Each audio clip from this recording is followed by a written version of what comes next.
Vulnerability scanners are automated tools that crawl an application to identify the signatures of known vulnerabilities. Vulnerability scanners are quite noisy and are usually detected by the victim. However, scans frequently get ignored as part of regular background probing across the internet. Burp Scanner is a dynamic web application scanner included in the professional edition of the Burp Suite. The tool allows you to automatically scan websites and detect common security flaws, including SQL injection, cross-site scripting, XML injection, missing cookie flags, and so on.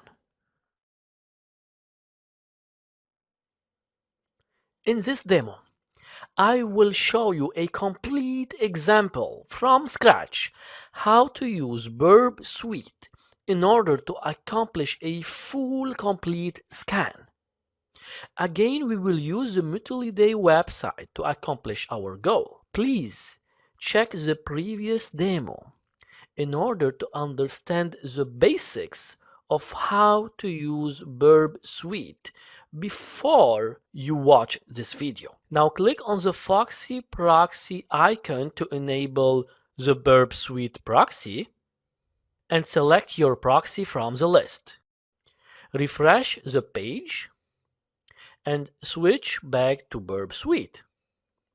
Select the Proxy tab, then the Intercept tab, and switch off the interception.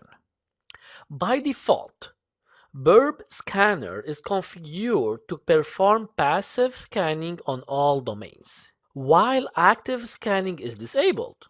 In Burp Scanner tab, select Live Scanning and make sure that the Use Suite Scope option is selected in the Live Active Scanning section. Next, select the Target tab, then the Sitemap tab, expand your target. Now it's time to start spidering the application. Quickly switch to the Spider tab to see the progress of the spidering. When these numbers stop from going up, it means that it has finished the execution process. Once the spidering process is complete, go back to the Sitemap tab, right-click on your target, and select the Actively Scan This Branch item. Burp Suite will display a new window named Active Scanning Wizard, an easy configuration tool for Burp Scanner. The first step in the configuration process allows you to remove specific types of resources, including images, JavaScript, or style sheets. In most cases, the default setup is adequate and it is just necessary to click on the next button. In this screen, the tool will display a table containing the entire list of endpoints and parameters that Burp Scanner is going to include during the scanning.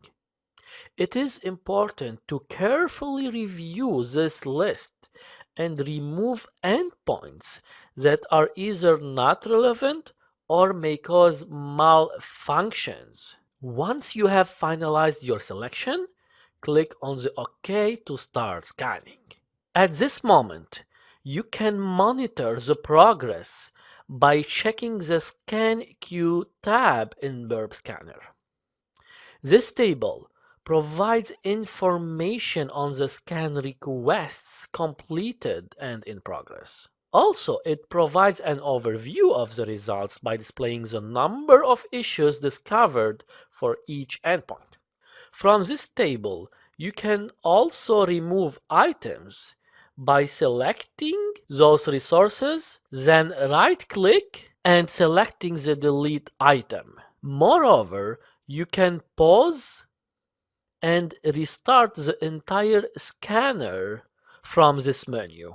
Scanning an entire web application may require several minutes, sometimes even hours.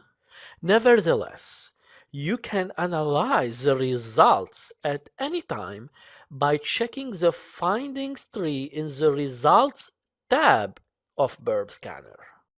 Like in the Sitemap section, this visualization groups vulnerabilities per endpoints and categories with a convenient tree representation. Check this out.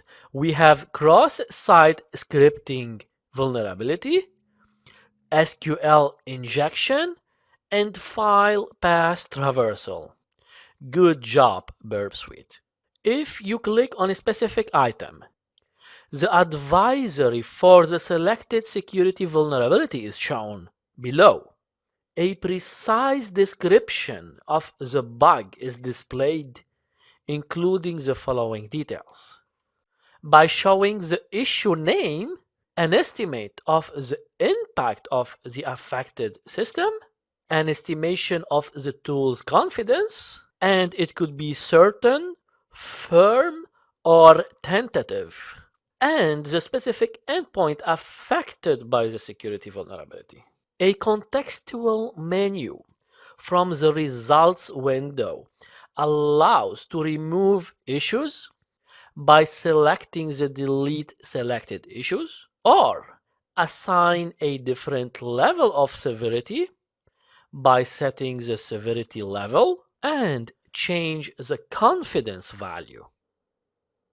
Once all resources have been analyzed and the scan is complete, you can export the results. Burp Scanner allows you to create basic HTML or XML reports that can be used to keep track of the discovered vulnerabilities.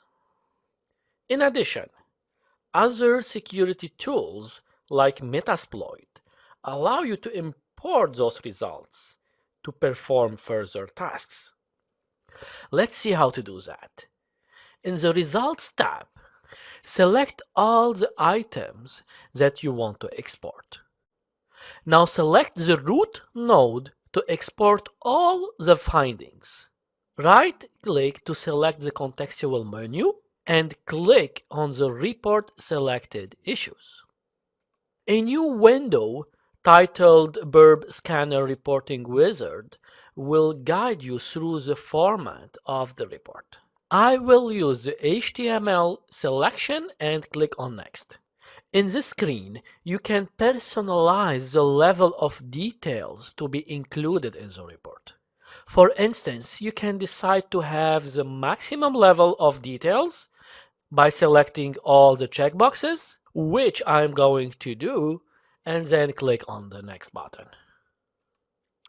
As it is sometimes useful to provide snapshots of the affected HTTP requests and responses, you can also decide to include relevant extracts in the final report. Select the appropriate checkbox and then click on Next. In this step, Burp Scanner Report Wizard allows you to select or deselect categories of issues to export. Make your decision and select the appropriate checkboxes. In my case, I will select all of them and click on Next. Finally, in the last step, you are required to specify the file name of the report. Click on the Select File button and browse your file system to find a folder where you want to save the report. Then, type the file name, including the file extension. Finally, click on the Save button. Next, give your report a title. Furthermore, you can personalize the layout of the document by changing the order of the content, by selecting the issue organization or table of contents level. Finally, click on the Next button. At the end of the wizard, a progress bar will provide you a feedback on the report generation. Once done, click on the Close button.